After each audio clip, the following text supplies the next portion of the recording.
شهر رمضان الذي أنزل فيه القرآن هدى للناس وبينات من الهدى والفرقان فمن شهد منكم الشهر فليصمه ومن كان مريضا أو على سفر فعدة من أيام أخر. السلام علیکم ورحمۃ اللہ وبرکاتہ. بسم اللہ الرحمن الرحیم. قرآن حکیم کے 5ویں پارے کی تفسیر کا خلاصہ پیش کیا جا رہا ہے. اس سورہ کریمہ کا نام جو چل رہی ہے سورہ نیسا ہے. نیسا مینس عورتیں، ویمن عورتیں. یہ امراتن کی جمع ہے، امن پلیورل، ویمن. تو عورتوں کا بیان چل رہا ہے. اس سے پہلے وہ عورتیں جن سے شادی کرنا حرام ہے ان کا تذکرہ ہوا. ذہن نشین کرو، 7 عورتیں جن سے شادی کرنا حرام ہے اور وہ نسبی ہیں. نسب سے 7 عورتیں حرام ہیں. بتائیے گا کون کا؟ ماں، بیٹی، بہن، پھوپھی، خالہ، بھتیجی، بھانجی. یہ بتائیے. حرمت علیکم امہاتکم وبناتکم واخواتکم وعماتکم وخالاتکم وبنات الاخ وبنات الاخت. کتنے ہوئے؟ 1 2 3 4 5 6 7. 7 محرمات نسبی ہیں، نسب سے ہیں، خون ایک ہے سب کا. اور آگے بیان کیا جا رہا ہے جو نسب سے حرام ہو جائیں وہ رضاعت سے بھی حرام ہو جاتی ہیں. مثلا کسی بچے نے کسی عورت کو دودھ پی لیا، اس کی رضائی ماں ہے، اب اس کی بیٹی سے شادی نہیں کر سکتا، یہ وہ اس کی رضائی بہن ہے. وہ تو یہی 7 رضاعت سے بھی حرام ہو جائیں گی. تو 7 عورتیں نسب سے حرام ہیں اور وہی 7 عورتیں رضاعت سے حرام ہیں. اور وَأُمَّهَاتُكُمُ اللَّاتِي أَرْضَعْنَكُمْ وَأَخَوَاتُكُم مِّنَ الرَّضَاعَةِ کہہ کر کے بات کو ختم کر دیا گیا. تو 7 عورتیں جو حرام ہیں وہ نسبی ہیں، نسب سے، خون ایک ہے. اور 7 عورتیں رضاعت سے آتی ہیں. وہ 7 7 14 ہو گئی. اچھا، 4 عورتیں مصاہرت سے آتی ہیں، سسرالی رشتے سے آتی ہیں. ساس، بہو اور 2 بہنوں کو ایک ساتھ جمع کرنا. ایک ساتھ 2 بہنوں کے ساتھ نکاح نہیں کیا جا سکتا ہے. تو ساس سے نکاح نہیں کر سکتے، بہو آپ کی ہے اس سے نکاح نہیں کر سکتے آپ، اور 2 بہنوں کو آپ ایک ساتھ نہیں رکھ سکتے. 3. چوتھی ہے ربیبہ. ربیبہ کا مطلب ہوتا ہے جیسے ایک عورت ہے،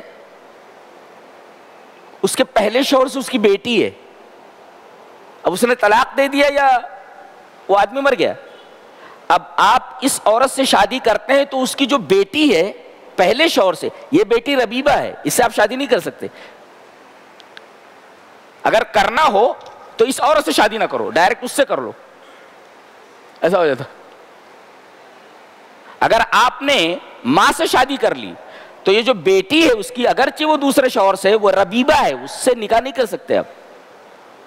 تو یہ 4 رشتے جو ہیں یہ سسرالی ہیں، مصاہرت سے ہیں، یہ حرام ہے.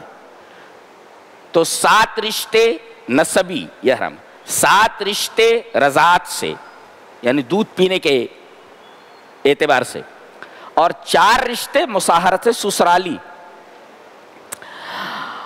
اور حدیث سے ہے، تو قرآن سے ہے، یہ حدیث سے ہے کہ اگر آپ نے کسی عورت سے شادی کر لی تو اس کے ساتھ اس کی خالہ کو نہیں رکھ سکتے، اس کی خالہ سے شادی نہیں کر سکتے.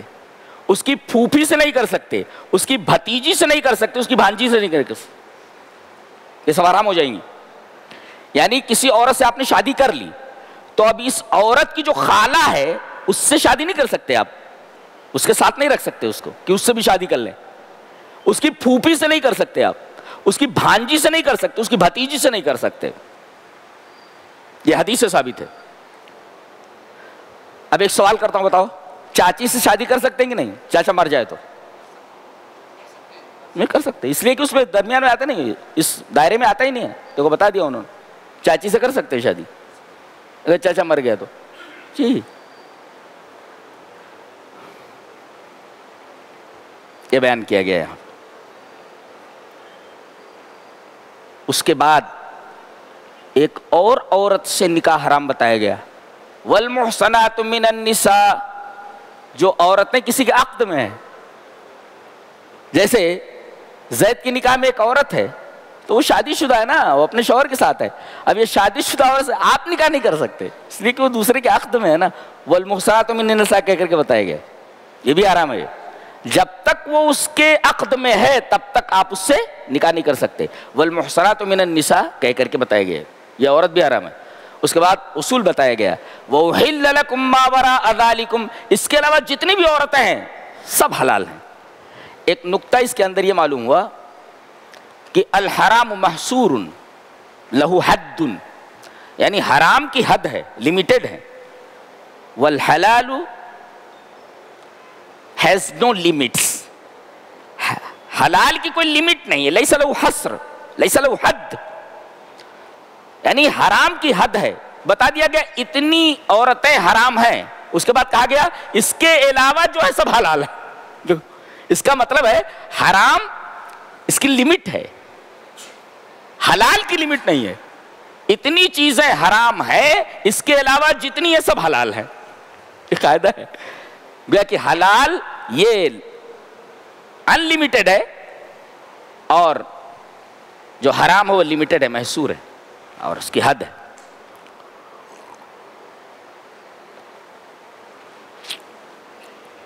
اس کے بعد کہا جا رہا ہے کہ جب کسی عورت سے نکاح کرتے ہو تو 5 چیزیں ضروری ہیں، 5 چیزیں کرنا ہو تو نکاح نہیں ہوتا، بتایا گیا فَآتُوهُنَّ أُجُورَهُنَّ فَرِيضَةً، گنو مہر ہو گیا، اور دوسرے یا یوں کر لو کہ بِأَمْوَالِكُمْ سے لے لو، أَن تَبْتَغُوا بِأَمْوَالِكُمْ، مال دینا ہے، مہر تو یہ ضروری ہے شادی میں مہر، اور اموال کی اضافت کم کی طرف کی گئی ہے، یعنی مردوں کی طرف، یعنی پیسہ کون لگائے گا؟ مرد۔ کتنے لوگوں نے گھوڑے جوڑے کی رقم لی ہے؟ ذرا ہاتھ لگا اٹھائے، ہاتھ اٹھاؤ، کوئی نہیں اٹھا رہا ہے، اور کتنے لوگوں نے نہیں لی ہے وہ اٹھائے،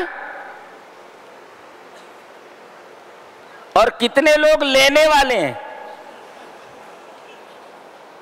ارے بھائی لے لیے ہیں، نہیں لیے ہیں، لینے والے ہیں، یہ 3 ہی قسمیں تو ہیں، حرام ہے یہ ہے؟ گھوڑے جوڑے کی رقم لینا یہ سب حرام ہے یہ، تو آج یہ عہد کرو اس مسجد میں کہ گھوڑے جوڑے کی رقم سے دور رہو گے، شادی بالکل سادی کرو گے، شادی بالکل سادی ہونی چاہیے، وہ شادی سے شین کے جو 3 نقطے ہیں اس کو ہٹا دو، آٹومیٹکلی شادی سادی ہو جاتی ہے، شادی کو سادی کر لو، یہ قرآن حکیم کا تصور ہے۔ ایک مہر دینا ہے آپ کو، دوسرے ایجاب و قبول، لڑکی راضی نہیں ہے نکاح نہیں ہوگا، لڑکا راضی نہیں ہے نکاح نہیں ہوگا، ایجاب و قبول ہونا ضروری ہے، اور گواہ 2 عاقل بالغ گواہ ہونے چاہیے، پاگل نہیں چلے گا، عاقل بالغ ہونے چاہیے، 3 اور چوتھے ولی، ایما امرأۃ نکحت بغیر اذن ولیہا فنکاحها باطل، اگر کوئی لڑکی بھاگ کر کے کسی سے شادی کر لے بغیر ولی کی اجازت کے، یہ نکاح ہوگا نہیں ہے، بچے جو پیدا ہوں گے سب ولد الزنا ہوں گے، شادی نہیں ہوگی بغیر ولی کی اجازت۔ 4 5واں دائمی قبضہ۔ دائمی قبضے کا مطلب یہ ہے کہ کچھ نکاح ایسے ہوتے کہ کچھ مہر متعین کر دی جاتی ہے اور 1 مہینے کے لیے، 2 مہینے کے لیے، 4 مہینے کے لیے عورت کو اپنے ساتھ رکھتے ہیں، ایک کانٹریکٹ ہوتا ہے، اور اس کے بعد مدت ختم ہوئی دونوں ایک دوسرے سے الگ ہو جاتے۔ تو دائمی قبضہ ضروری ہے، اگر دائمی قبضہ نہیں ہے تو نکاح نہیں ہو گئے، لہذا متاع حرام ہے جو شیعوں کے ہیں۔ اور اسی طریقے سے یہ مروجہ جو حلالہ ہے کہ 3 طلاق دے دیے اور اس کے بعد کہتے ہیں رات اس کے ساتھ گزار لے کل اس کو طلاق دے دینا ہے، حرام ہے یہ، حرام ہے یہ، حلال مروجہ حرام ہے یہ، اس لیے کہ اس میں دائمی قبضہ نہیں ہے۔ اسے کہا جاتا ہے کہ رات بھر اس کے ساتھ رہ اس کے بعد صبح اس کو طلاق دے دینا ہے، یہ دائمی قبضہ کہاں ہے؟ تو نکاح کے اندر یہ 5 شرطیں ہیں، 5 چیزیں ضروری ہیں، جس میں ایک دائمی قبضہ بھی ہے جس سے حلال مروجہ کا رد ہوتا ہے اور متاع کا رد ہوتا ہے۔ اچھا، اس کے بعد کہا گیا عورتیں کیسی ہونی چاہیے؟ بولے غیر مصافحات ولا متخذات اخدان۔ لونڈی سے اگر شادی کرو، پہلے تو لونڈیاں تھی، تو لونڈیوں کے لیے یہ بیان ہے کہ وہ زانیہ نہ ہوں۔ مصافحات کا مطلب ہوتا ہے زانیات علانیتاً، اس لیے کہ بازار حسن میں شاہدان بازاری اپنا جسم بیچنے والی عورتیں 2 ہی طرح کی ہوتی ہیں، ایک کھلی ایک چھپی۔ کھلی ہے وہ ہر ایک سے اپنا جسم بیچتی ہیں، اور ایک چھپی رہتی ہے، رکھیل ہوتی ہے، وہ 2 ایک کی۔ تو وہ تو کھلی ہے وہ مصافحات ہے، اور یہ جو چھپی ہے رکھیل ہے یہ متخذات اخدان ہے۔ ان دونوں سے شادی نہیں کر سکتے آپ اگر لونڈیاں ہیں تو۔ ہاں اگر یہ توبہ کر لیں تو آپ ان سے شادی کر سکتے ہیں۔ ایک سوال آیا کہ 2 لڑکے ایک لڑکی کے ساتھ لگے ہوئے تھے، ایک وکیل نے سوال کیا، اس کا جواب ابھی دے دیتا ہوں میں۔ 2 لڑکے ایک لڑکی کے ساتھ لگے ہوئے ہیں، تینوں غیر مسلم ہیں۔ اب وہ لڑکی جو ہے ان دونوں لڑکوں میں سے کسی سے پریگننٹ ہو گئی، وہ حاملہ ہو گئی، اتفاق سے تینوں مسلمان ہو گئے۔ اب اور دونوں اس لڑکی سے شادی کرنا چاہ رہے ہیں۔ سوال یہ ہے کہ بچہ کس کا ہے؟ معلوم ہو جاتا ہے ڈی این اے ٹیسٹ کے بعد کہ یہ بچہ کس کا ہے، لیکن شادی کس سے کرے؟ شادی لڑکی جس کو پسند کرے، دونوں چاہ رہے ہیں نا، لیکن لڑکی جس کو پسند کرے دونوں میں سے کسی ایک سے شادی کر لے، جائز ہے، کر سکتے۔ یہ بچہ کس کا ہے؟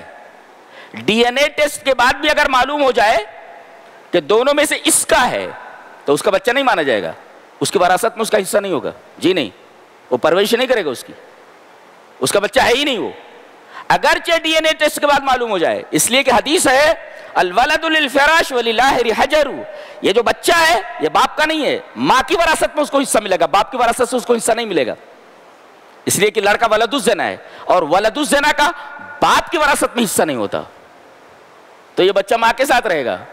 وہ لڑکا انکار کر سکتا ہے، ٹھیک ہے میرا بیٹا ہے، لیکن شریعت کہتی ہے کہ میں اس کا ذمہ دار نہیں ہوں، اس کے پالنے کا، اس کے کھلانے پلانے کا، میری وراثت میں اس کا حصہ بھی شریعت نے نہیں دیا ہے۔ ولد الزنا کا حصہ شریعت میں وراثت میں نہیں دیا گیا ہے، جی۔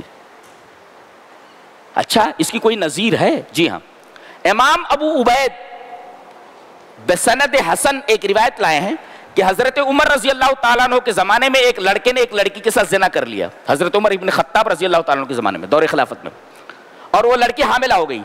حضرت عمر نے پہلے لڑکے کو بلایا اور اس کو کوڑے لگوائے اس کو، اور لڑکی کا جب وضع حمل ہوا، بچہ پیدا ہو گیا، تو لڑکی کو بلا کر کے لڑکی کو بھی کوڑے لگائے گئے، اور اس کے بعد حضرت عمر نے اس لڑکے سے کہا کر لے، اس سے شادی کر لے، اس نے انکار کر دیا، بولے میں نہیں کرتا، میں نہیں کروں گا اس سے۔ تو حضرت عمر کا اس لڑکے سے یہ کہنا کہ شادی کر لے، اس کا مطلب یہ ہے، وہ جو ابھی مسئلہ میں نے بتایا کہ اس لڑکی سے کوئی بھی شادی کر سکتا ہے، دونوں لڑکوں میں سے دونوں نے زنا کیا اس کے ساتھ، لہذا کوئی بھی اس کے ساتھ شادی کر سکتا ہے۔ بچے کا معاملہ ہے، بچے کا کوئی ذمہ دار نہیں، بچے کا ذمہ دار صرف اور صرف ماں ہے۔ اس کی وراثت سے اس کو حصہ ملے گا. حضرت عمر رضی اللہ تعالی عنہ کے اس واقعے پر امام ابن حزم رحمہ اللہ نے بڑا پیارا تبصرہ کیا ہے کہ اول من تہون الزانیۃ علیہ الذی یزنی بہا، کہ سب سے پہلے زانیہ عورت جس کی نگاہ سے گرتی ہے وہ اس کا بوائے فرینڈ ہوتا ہے. کیا بات، تب بہترین تبصرہ ہے. کیا نہیں کرتا شادی میں؟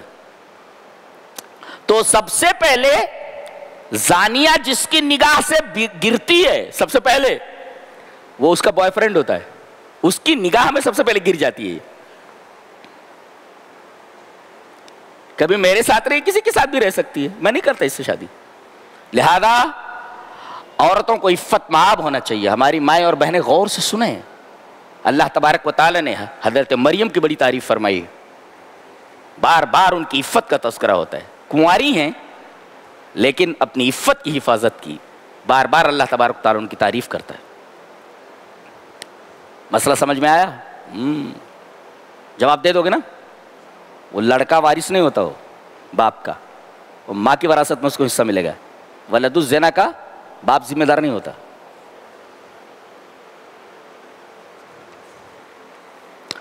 اس کے بعد کہا گیا خلق الانسان ضعیفا، انسان بڑا کمزور پیدا کیا گیا ہے.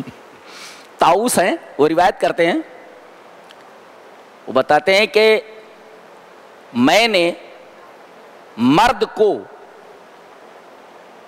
عورتوں سے زیادہ کسی چیز کے بارے میں کمزور نہیں دیکھا. گویا مرد کہاں سب سے زیادہ کمزور ہوتا ہے؟ عورتوں کے سامنے.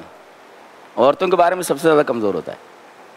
ہر جگہ سینہ تان لیتا ہے، یہاں سینہ نہیں تان سکتا، بیٹھ جاتا ہے. سٹ ڈاؤن، بیٹھ. تو طاؤس کہتے ہیں کہ میں نے مرد کو عورتوں کے بارے میں جتنا کمزور پایا ہے کسی اور چیز کے بارے میں کمزور نہیں دیکھا. سب سے زیادہ کمزور کہاں ہوتا ہے؟ وہ عورتوں کے سامنے ہوتا ہے. اور کہتے صنف نازک ہے. یہ پہاڑ جیسے آدمی کو جھکا دیا، کہا ہے کہ صنف نازک ہے بولے.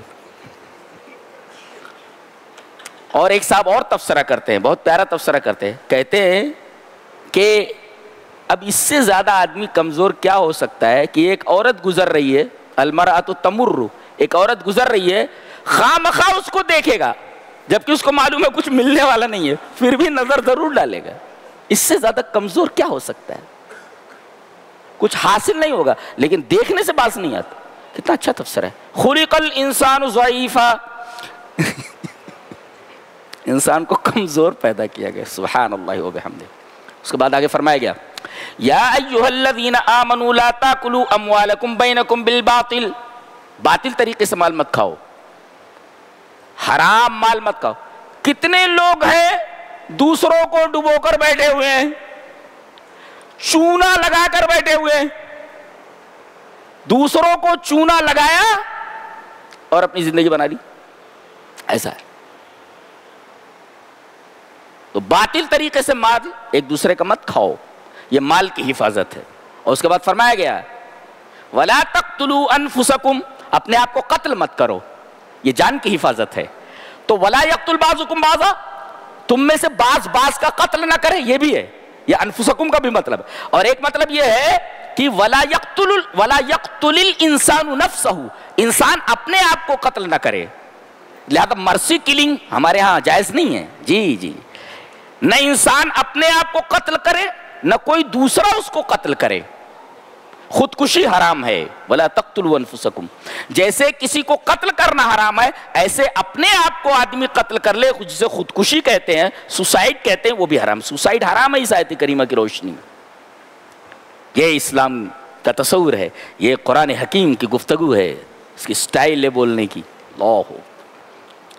آگے فرمایا گیا ان تجتنبوا کبائر ما تنہون عنہ نکفر عنکم سیئاتکم وندخلکم مدخلا کریما.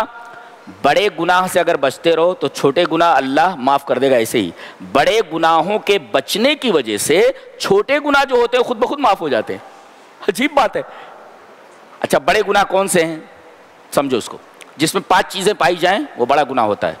نفی ایمان ہو, کہا جائے کہ اگر یہ کام کرو گے تو ایمان نہیں رہ جائے گا. اگر نفی ایمان ہو, ایمان کی نفی کر دی گئی ہو تو وہ گناہ کبیرہ ہے. یہ گناہ کرو گے, یہ کام کرو گے تو ایمان نہیں رہ جائے گا. اگر ایمان کی نفی ہو, نفی ایمان ہو تو گناہ کبیرہ ہے ایک. اور دوسرے آخرت کی وعید ہو, اگر کرے گا تو جہنم میں جائے گا, وعید ہو. اور تیسرے حد ہو, جیسے چوری کرے گا تو ہاتھ کاٹ دیا جائے گا, زنا کرے گا تو سنسار کر دیا جائے گا, کوڑے لگائے جائیں گے, حد ہے اس کے اوپر. تو گناہ کبیرہ وہ ہے جس کے اوپر حد ہو. اسی طریقے سے جس کے اوپر آخرت کی وعید ہو, اور اسی طریقے سے جس کے اوپر لعنت ہو. یہ کام کرو گے تو اللہ کی لعنت ہوگی تمہارے اوپر. جیسے علم کو چھپانا, علم کے چھپانے والے کے بارے میں کہا گیا اللہ کی لعنت ہے اس کے اوپر, تو گویا کوئی علم کا چھپانا گناہ کبیرہ ہے. اور اسی طریقے سے اللہ کا غضب, تو اللہ کا غضب, اللہ کی لعنت, حد, اور اسی طریقے سے آخرت کی وعید, اور ایک چیز اور. یہ 5 چیزیں اگر پائی جائیں تو وہ گناہ کبیرہ ہے, اور 5 چیزوں میں سے کوئی چیز نہ پائی جائے گناہ صغیرہ ہے. لہذا اگر بڑے گناہوں سے بچتے رہو گے تو چھوٹے گناہ اللہ ویسے ہی معاف کر دے گا. اس کے بعد فرمایا گیا کہ الرجال قوامون علی النساء, مرد عورتوں کے حاکم ہیں. کیوں؟ اس کی 2 وجہ بتائی گئی, ایک کسبی ایک وہابی. وہابی ہے کہ طاقت کے اعتبار سے, قوت کے اعتبار سے, دماغ کے اعتبار سے, جذبات کے اعتبار سے, ایموشن کے اعتبار سے مرد عورتوں سے افضل ہے. عورتیں اسی وجہ سے عورتوں کو طلاق کا حق نہیں دیا گیا ہے, اس لیے کہ وہ جذباتی ہوتی ہیں, ایموشن میں آ کر کے وہ پوری خانگی نظام کو ختم کر سکتی ہیں, برباد کر سکتی ہیں. لہذا انہیں طلاق کا حق نہیں دیا گیا ہے. ہاں خلا کی ریکویسٹ کر سکتی ہیں, طلاق نہیں دے سکتی, جذباتی ہوتی ہوں. اور کوئی نبی جو آیا دنیا میں وہ مرد ہی آیا, کسی عورت کو نبیہ نہیں بنایا گیا جی, اس لیے کہ وہ اس کا تحمل نہیں کر سکتی, مرد ہی اس کا تحمل کر سکتا ہے. تو کسی عورت کو نبیہ نہ بنایا جانا اس بات کی دلیل ہے کہ مرد عورت سے طاقتور ہے, خلقی اعتبار سے, ساخت کے اعتبار سے, بناوٹ کے اعتبار سے, جسم کے اعتبار سے, جذبات کے اعتبار سے, دماغی قوت کے اعتبار سے.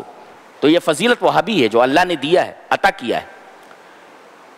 اسی وجہ سے کہا گیا سورہ بقرہ میں وَلِلرِّجَالِ عَلَيْهِنَّ دَرَجَةٌ, حقوق تو مردوں عورتوں کے یکساں ہیں. جو حقوق مردوں کے وہ حقوق عورتوں کے ہیں, لیکن مردوں کو ایک درجہ حاصل ہے عورتوں کے اوپر. کیا؟ کہ طلاق کا حق مرد کو دیا گیا, عورت کو نہیں جی. اور الرجال قوامون جو کہا گیا, حاکم ہیں, ان کا کام کیا ہے؟ وہ کسی اجنبی مرد کو عورت کے پاس نہ آنے دیں. ایک قوام ہے, وہ گھر کا قیام کر رہے, وہ گھر کو قائم کر رہے.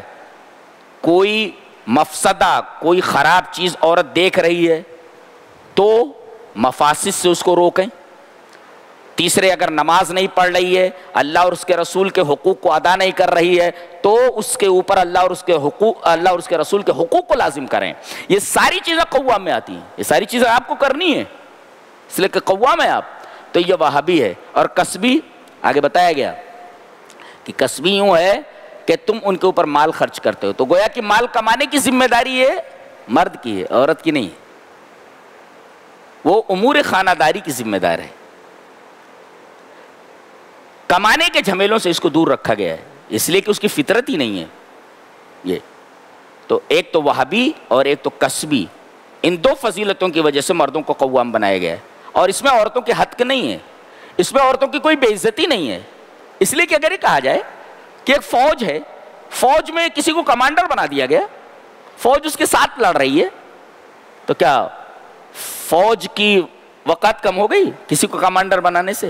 ارے بھئی کمانڈر اس وجہ سے بنایا گیا تاکہ ایک ترتیب کے ساتھ, ایک تنظیم کے ساتھ لڑائی لڑی جا سکے. وہ منظم کرنے کے لیے ایسا ہوتا ہے. اس میں فوجوں کے یا کسی فوجی کی توہین نہیں ہے اس میں. اب کہا جائے کہ سر کی فضیلت زیادہ ہے تو اس کا مطلب ہاتھ کی فضیلت کم ہو گئی؟ ہاتھ اپنی جگہ اہمیت کا حامل ہے جی. اس کے بعد کہا گیا کہ کبھی کبھی ایسا ہوتا ہے جہاں 4 برتن ہوتے ہیں وہاں کھنک ہوتی ہے. تو عورت اگر نافرمانی پر آ جائے تو پہلے سمجھاؤ, فَعِظُوهُنَّ, یہ پہلا اسٹیپ. وَاهْجُرُوهُنَّ فِي الْمَضَاجِعِ, اگر سمجھانے سے نہ مانے تو دوسرا اسٹیپ یہ ہے کہ عارضی طور پر اس سے الگ ہو جاؤ, بسترے الگ کر دو, عارضی طور پر الگ ہو جاؤ. اس پر بھی نہ مانے وَاضْرِبُوهُنَّ, پھر مارو اس کو. مارنا کیسا؟ ظالمانہ اور وحشیانہ طریقے پر مارنا نہیں ہے جیسے استاذ شاگرد کو مارتا ہے. ضرباً غیر مبرح, ٹوٹ پھوٹ والی مار نہیں مارنا. فَإِنْ أَطَاعْنَكُمْ فَلَا تَبْغُوا عَلَيْهِنَّ سَبِيلًا, اگر وہ راہ راست پر آ جاتی ہیں یہ 3 اسٹیپس استعمال کرنے کے بعد تو پھر ان کو تنگ نہ کرو, زندگی گزارو, چلنے دو. اور اگر اس کے بعد 3 اسٹیپس کے بعد بھی اگر سمجھ میں بات نہیں آتی ہے تو لڑکی کے خاندان کا ایک آدمی اور لڑکے کے خاندان کا ایک آدمی, حکمین, 2 حکم بیٹھیں اور وجہ نزاع تلاش کریں کہ بات کیا ہے, وجہ کیا ہے بگاڑ کی. اگر بات بنتی ہے یرید اصلاحا, اگر اصلاح ہو جاتی ہے تو بہت اچھا ہے, اور اگر اصلاح نہیں ہوتی تو وہیں پر حکم فیصلہ کر دیں کہ طلاق ہو جاتی ہے, طلاق دے دیں, ختم, بات کو ختم کریں.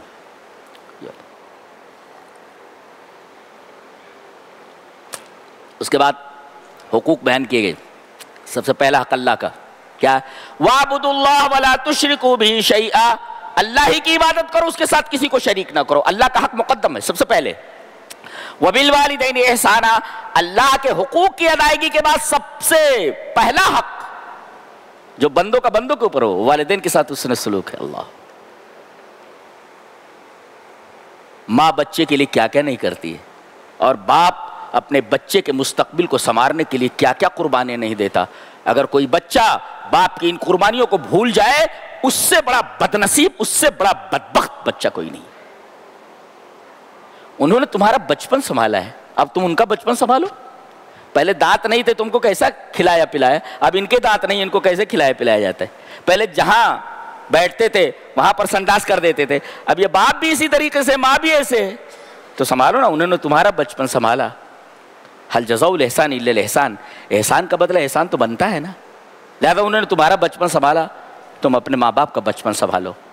کیا کیا قربانیاں نہیں دی ہیں, پوری زندگی تو تمہارے پیچھے لگا دیا.